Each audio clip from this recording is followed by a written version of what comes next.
Glória a Jesus. Saúde, amada igreja, com a paz do Senhor. Os irmãos podem tomar assento. Muito obrigado, meus queridos irmãos. Eu glorifico a Deus por essa oportunidade tão abençoada, tão maravilhosa, de podermos nos reunir na casa do Senhor para adorarmos, para glorificarmos, para prestar a Ele mais um culto do nosso coração. Quero louvar a Deus pela vida do nosso pastor, pela oportunidade. Pastor, muito obrigado.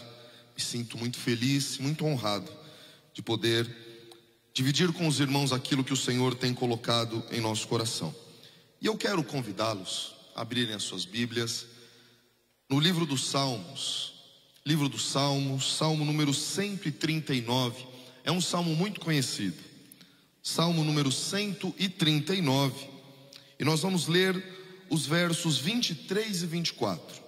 São os dois últimos versos deste salmo. Salmo 139, versos 23 e 24. Glória a Jesus. Aqueles que encontraram podem dizer amém? Diz assim a palavra de Deus: sonda-me, ó Deus, e conhece o meu coração. Prova-me e conhece os meus pensamentos.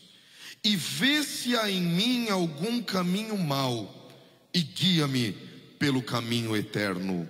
Amém. Meus queridos irmãos, peço que os irmãos mantenham a sua Bíblia aberta no Salmo 139. Passaremos por algum dos versos deste lindo salmo.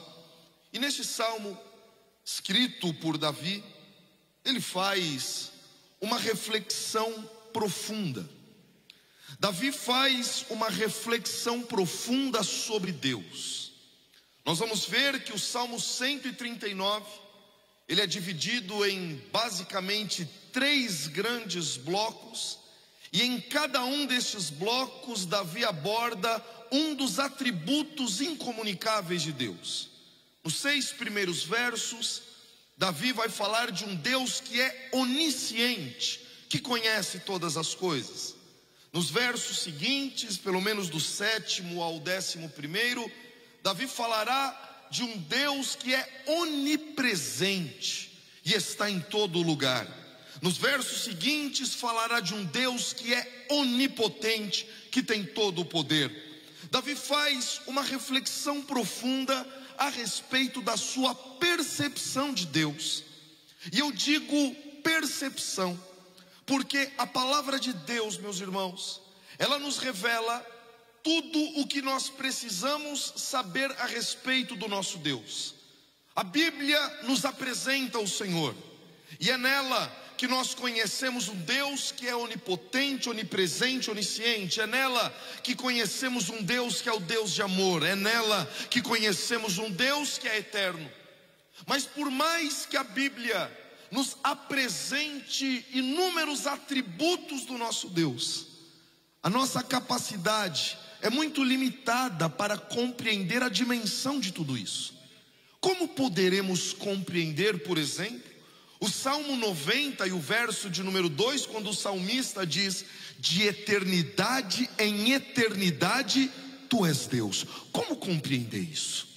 Como compreender ainda no Salmo 90, quando o salmista, quando Moisés, ao escrever esse salmo, diz que para Deus 1000 anos é como a vigília da noite que se passou? Como compreender isso? Como compreender, por exemplo, o livro do profeta Isaías, capítulo 66, verso 1, quando Deus diz assim, que o céu é o meu trono e a terra é o estrado dos meus pés? Como compreender a dimensão de um Deus, que lá em Isaías 40 diz, que o Senhor toma o universo aos seus palmos, reúne toda a água dos mares na concha das suas mãos? Como a nossa mente é capaz de compreender um Deus que é tão grandioso, que é tão poderoso, que é tão glorioso? Davi se propõe a fazer uma reflexão profunda sobre Deus, mas dentro da limitação que lhe cabe. Nós podemos pensar profundamente sobre Deus, mas sempre seremos limitados pela nossa capacidade, pelo nosso tempo, pelo nosso entendimento. Mas Davi, ao fazer esta reflexão, ele começa falando de um Deus que é onisciente. O verso primeiro ele diz: Senhor, tu me sondaste e me conheces. E eu gosto muito dessa expressão, sondar, porque a sonda, ela é mais do que aprofundamento. O conhecimento proporcionado por uma sonda é muito maior que o conhecimento profundo. A sonda vai onde o nosso olhar mais profundo não consegue alcançar. Existe uma sonda que eu regularmente deveria fazer e não faço, mas é uma sonda chamada endoscopia. É uma sonda que ela vai no nosso interior. E nós, por maior que seja o nosso conhecimento e a nossa autocompreensão, é somente uma sonda que ela é capaz de saber o que está lá no meu estômago, lá no meu esôfago. A palavra de Deus diz assim: Senhor, tu me sondaste. E o Senhor Deus, quando Ele nos conhece profundamente, o Senhor Deus, Ele vai onde nós, com o nosso olhar e o nosso conhecimento mais profundo, nunca conseguiremos chegar. O salmista usa essa expressão propositadamente, dizendo: Senhor, o teu conhecimento ao meu respeito é tão profundo, que é como se o Senhor colocasse uma sonda dentro de mim, para conhecer os meus pensamentos, os meus sentimentos e todas as minhas intenções. E no verso 2 ele diz: tu conheces o meu assentar e o meu levantar. Isso é muito mais do que um Deus que simplesmente nos vê nos assentar e nos vê se levantar. Um Deus que conhece o meu assentar é um Deus que não apenas me viu sentar, mas um Deus que entendeu por que me sentei. Um Deus que conhece o meu levantar, Ele não apenas me viu me erguer, mas Ele entende por que eu me ergui. Deixe-me ser muito direto a você essa noite. Deus sabe por que você parou. Deus sabe por que você se assentou. E essa noite eu falo a irmãos e irmãs, a pessoas que talvez estejam acompanhando pelas redes sociais, e talvez nem você mesmo, nem você mesma já entende por que parou, por que deixou. Já não encontra mais razões dentro de si para entender, porque já não tem mais prazer na palavra, porque já não tem mais o desejo, o ímpeto pela obra de Deus. Talvez você já não entenda mais porque que não consegue se libertar do pecado, porque que não consegue deixar aquele mau hábito. Mas a palavra de Deus nos revela um Deus que nos sonda e que nos entende exatamente por que paramos, um Deus que entende exatamente por que levantamos, um Deus que conhece todas as coisas, aleluia. Um Deus que a palavra de Deus diz assim: de longe entendes o meu pensamento. De longe. E eu me pus a pensar esses dias nesse texto e passei a refletir o seguinte: como um Deus que está em todos os lugares, Ele de longe vai entender o meu pensamento. Deus se distancia? Deus não se distancia, mas eu me distancio. Deus não se afasta, mas você se afasta. Mas a palavra de Deus nos revela que nós podemos nos distanciar a ponto de achar: bom, se eu não estou mais debaixo do olhar do meu pastor, se eu não estou mais debaixo do olhar dos meus irmãos da igreja, então Deus não me vê mais. Mas a palavra de Deus diz assim, que mesmo você estando lá longe, Deus não apenas está te vendo, Ele está entendendo todos os teus pensamentos. Não há um único lugar nesta terra em que possamos nos afastar do lugar de Deus. Não há um único lugar nessa terra em que possamos pensar algo que Deus não conheça inteiramente. De longe Ele entende todos os meus pensamentos. O verso 4 ele diz: sem que haja uma palavra na minha língua, eis que, ó Senhor, tudo conheces. Meus irmãos, tem alguns anos, uns bons anos, talvez mais de 10 anos, que a Universidade do Sul da Califórnia fez um estudo muito interessante. Eles pesquisaram quantos pensamentos o cérebro humano produz em um dia. Quantos você acha? 50? 100? 200 pensamentos? Aqueles cientistas chegaram à conclusão que a mente humana produz quase 70 mil pensamentos em um dia. Muitos desses pensamentos sequer a nossa consciência percebe. Já reparou que se o teu carro é câmbio manual, você senta no carro, é automático pisar na embreagem e engatar a primeira marcha? A tua cabeça pensou, mas você nem percebeu. Se você sente sede, a tua mente não processa, eu preciso me hidratar. Não, você pega o copo d'água e bebe. 70 mil pensamentos que você não percebeu que eles ocorreram. O salmista, quando ele fala das palavras que não chegaram à nossa língua, Deus está sendo, além de poético, muito sábio. Porque aqueles pensamentos que sequer a tua consciência compreendeu, são os pensamentos que já estão claros e patentes diante do Senhor. Se você neste momento pudesse se apresentar diante de Deus, Ele te apresentaria uma lista dos 70 mil pensamentos que você teve ao longo de todo este dia. Porque não há um único pensamento nosso que escape do olhar do Senhor. Isso não te assusta? Te assusta por um instante pensar nisso? Um Deus que conhece todos os pensamentos, tudo. Os melhores pensamentos e os piores. Deus conhece as intenções por trás das atitudes. Deus conhece os objetivos por trás das palavras. Deus conhece os pensamentos por trás dos tapinhas nas costas. Não há um único pensamento. E aí eu pergunto a você: como você se sentiria se todos os teus pensamentos fossem transmitidos nessa tela agora? Se aparecesse tudo aqui, numa lista. Como você se sentiria se todas as suas palavras, os nossos olhares, os nossos pensamentos, os nossos maus desejos, eles aparecessem nessa lista aqui para o nosso pastor ver? Como você se sentiria?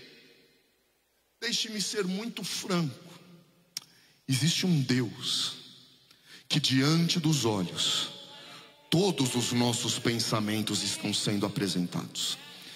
Todos os nossos olhares, todas as nossas intenções, todas as nossas palavras, os piores desejos, as palavras impronunciáveis, os propósitos inimagináveis, tudo está diante dele. Eu pergunto a você, como você se sentiria se agora todos os teus pensamentos fossem revelados? Certamente se sentiria mal, certamente perderia todos os seus amigos, certamente perderia toda a sua reputação, certamente perderia toda a sua respeitabilidade, porque nós, meus queridos irmãos, só permitimos que as pessoas nos conheçam até um certo limite. Você não me conhece inteiramente, nós somos amigos, nós somos irmãos. Eu preciso confessar algo muito sério: o meu pastor, ele me conhece muito, mas ele não me conhece inteiramente, porque há coisas, meus queridos irmãos, que é só debaixo do joelho, na madrugada, com as lágrimas derramando, que eu consigo revelar ao meu Deus. Mas diante dele, os pensamentos estão claros e patentes. Mas olha o que diz o verso de número 5: um Deus que tudo conhece. Tu me cercaste em volta e puseste sobre mim a tua mão. Essa é a resposta de um Deus que conhece tudo. Essa é a resposta de um Deus que conhece os nossos piores pensamentos. Essa é a resposta de um Deus que conhece as nossas piores intenções. A misericórdia, onde o pecado foi abundante, a misericórdia foi superabundante. E um Deus de todo amor nos olhou com compaixão, nos cerca por detrás, nos cerca por diante e estende as mãos sobre nós. Glorifique a Deus, porque há um Deus que tudo conhece, com as mãos estendidas sobre nós. Bendito seja o nome do Senhor, aleluia. Davi pensa em um Deus que é onipresente.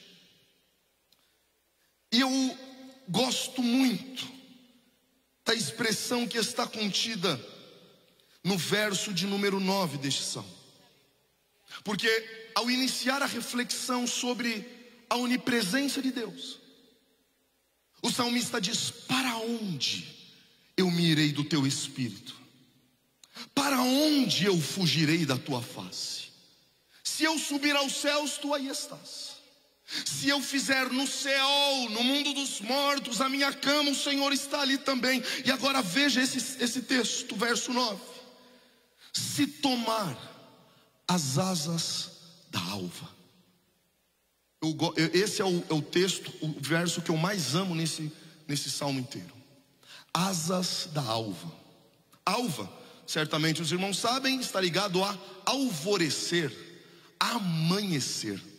Agora, meus irmãos, são 20 horas e 44 minutos aqui em São Paulo, horário de Brasília. Mas em Tóquio, no Japão, são 8h45 da manhã. O alvorecer, ele passou por nós esta manhã. Nós acordamos cedo, tivemos um dia ensolarado. Alguns acordaram mais tarde. Nosso pastor acordou às 5, como sempre. E vimos o dia amanhecer.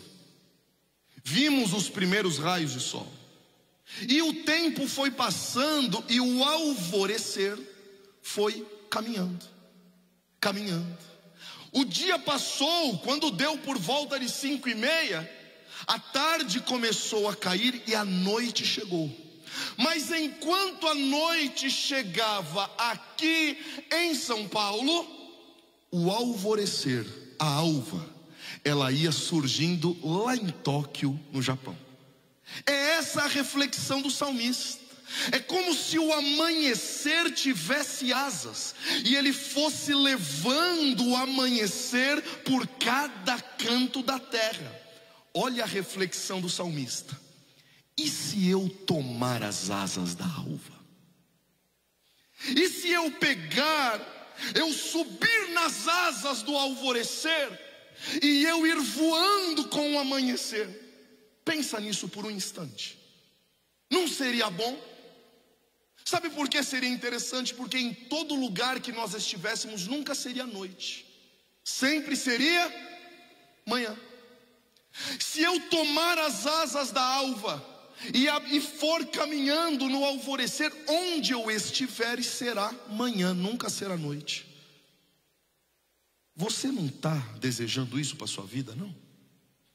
Será que nós não buscamos isso para a nossa vida? Buscamos subir nas asas da alva?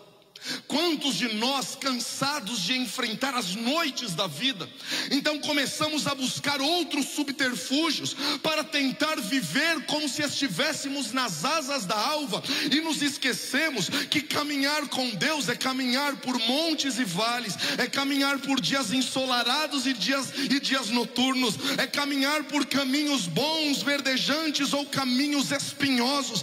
Caminhar com Deus é caminhar em vitória, mas caminhar também em dias de dor e de aflição.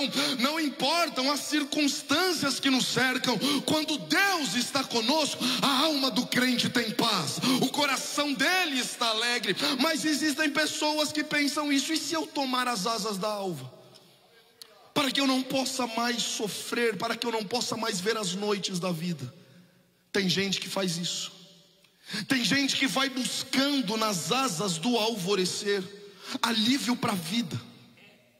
E aí a palavra de Deus diz assim: se eu tomar as asas da alva e for habitar lá na extremidade do mar. Tem gente que é assim. toma as asas da alva e vai se distanciando, vai se distanciando, vai se distanciando, aí chega lá na extremidade do mar. E aí, às vezes está longe demais para voltar, às vezes está difícil demais para tomar o caminho de volta. Mas, meus queridos irmãos, eu não falei para você que esse salmo é lindo?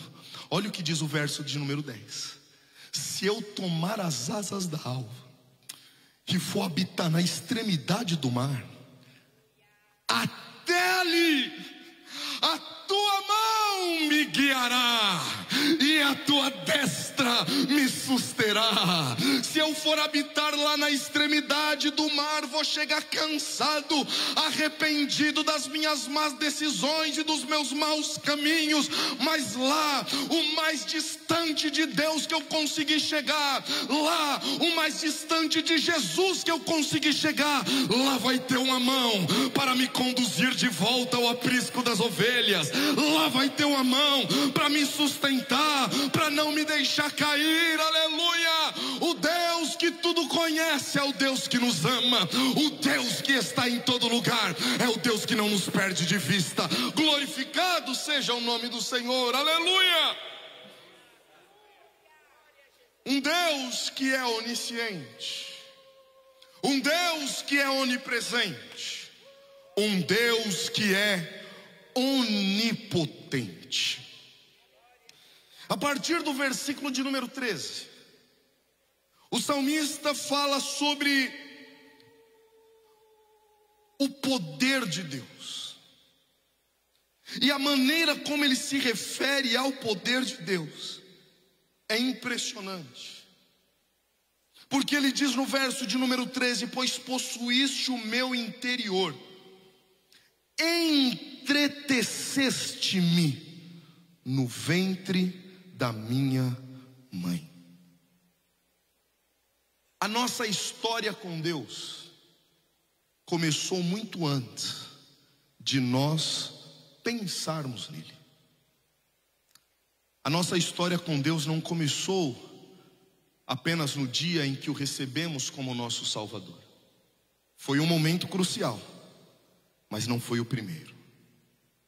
A nossa vida com Deus não começou quando recebemos o batismo com o Espírito Santo. Foi um divisor de águas, mas não foi o primeiro momento. A nossa vida com Deus não começou após a nossa separação ao ministério. Foi um momento crucial, mas não foi o primeiro. Um dia, o Senhor estava nos entretecendo no ventre da nossa mãe. Entretecer estava fazendo passar os nossos nervos, formando os nossos ossos, cuidando de cada aspecto, de cada detalhe da nossa existência. Eu me lembro das histórias contadas, não do fato ocorrido, mas eu me lembro que a minha mãe, que já dorme no Senhor, ela sempre me contava isso, de que ela, quando estava grávida de mim, preocupada, muito jovem, preocupada em como seria para cuidar de nós, como seria para nos sustentar, nos criar nos caminhos do Senhor. E certo dia, minha mãe grávida de mim, uma irmã foi tomada pelo Espírito Santo de Deus, colocou a mão na barriga da minha mãe e disse assim: descansa, porque dele eu é que vou cuidar. Glorificado seja o nome do Senhor. Meus queridos irmãos, irmão Marcelo já tem 43 anos. Você acredita? E até aqui o Senhor Jesus está me ajudando, está nos sustentando, guardando o nosso lar, guardando a nossa família. Uma história que começou muito antes de eu entender a necessidade de me prostrar diante dele. Ele estava lá quando eu ainda não o buscava, quando eu ainda não pensava nele. Ele estava me entretecendo e ele estava dizendo: olha, eu sei o que você vai fazer, Marcelo, eu sei dos erros que você vai cometer, eu sei dos acertos que você vai cometer, mas lá estava Deus garantindo a minha sobrevivência, garantindo a minha existência, me preservando, tanto para que hoje eu estivesse aqui dizendo o quanto Ele é bom, o quanto Ele é glorioso, o quanto Ele é maravilhoso. Aleluia! Um Deus que nos entreteceu. E às vezes a gente fica pensando, o médico disse que já não tem mais jeito. Ninguém conhece esta máquina melhor do que aquele que nos entreteceu. Deixe-me dizer algo a você, meu irmão. Confia naquele que tem todo o poder. Confia naquele debaixo do qual céus e terra estremecem. Confia nele. Confia naquele que tem poder para dar a vida e tem poder para tirar. Esse texto ele me impressiona porque muitos arvoram para si o poder de tirar a vida. Tudo bem, mas somente um é que tem poder para dar a vida. Somente um tem poder para do nada criar a vida e o nome ser glorificado, engrandecido é o nome do Senhor. E é por isso que o salmista finaliza esse salmo dizendo: Senhor, sonda-me e conhece o meu coração, prova-me e conhece os meus pensamentos. Ele é onisciente, Ele é onipresente, Ele é onipotente. E aí diante dele, e somente diante dele, o salmista diz: e Senhor, vê se em mim há um caminho mau. Olha para esse texto, verso 24, e eu termino. E vê se há em mim. Não é ver se há diante de mim, porque o mau caminho que está diante de mim, eu como crente no Senhor Jesus sou obrigado a ver. Mas ele diz: Senhor, se em mim às vezes tem um caminho mau dentro de mim, eu não estou vendo, eu não estou percebendo. Ele diz: Senhor, vê se dentro de mim tem um caminho mau e guia-me pelo caminho eterno. Glorificado seja o nome do Senhor. Ele nos sonda, Ele nos conhece, Ele tem poder, Ele está conosco e é nele que confiamos e glorificamos para sempre. Que Deus abençoe os irmãos, em nome de Jesus. Jesus. Glória a Deus.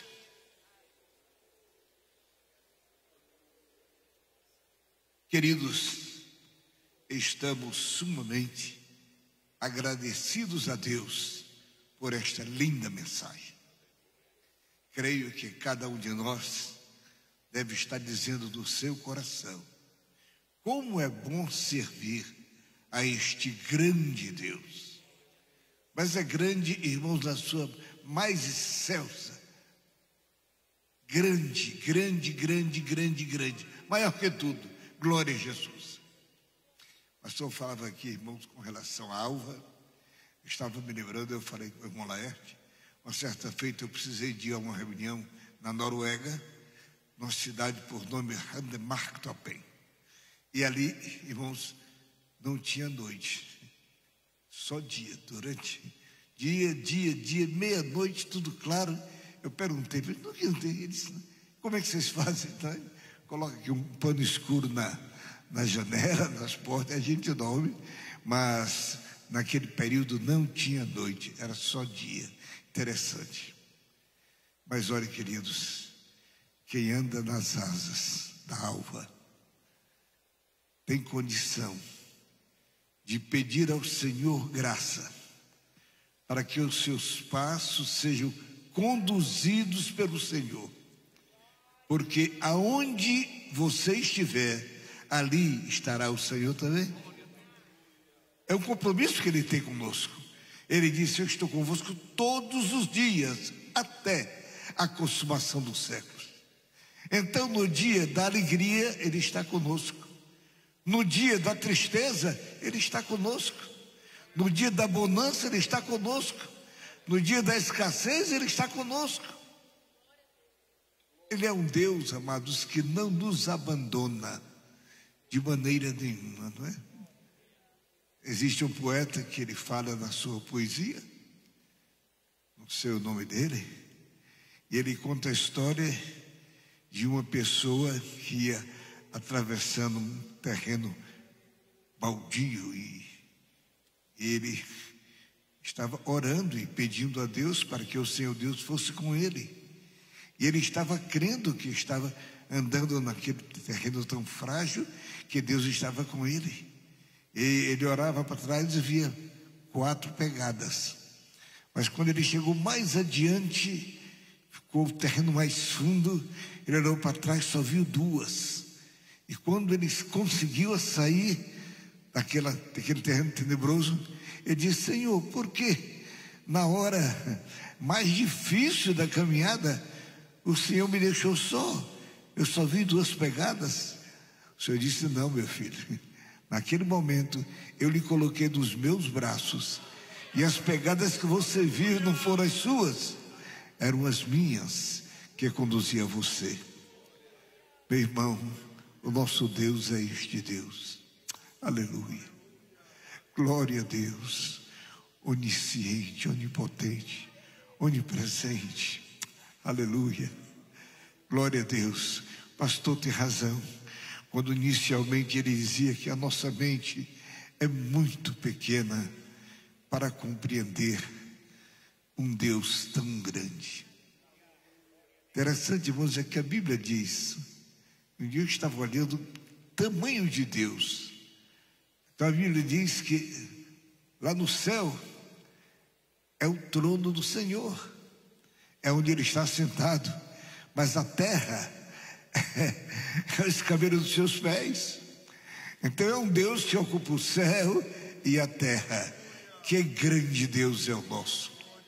Por isso podemos andar, irmãos, cabeça erguida, peito empolado, sabendo que aquele que está conosco nos guarda cada instante da nossa vida.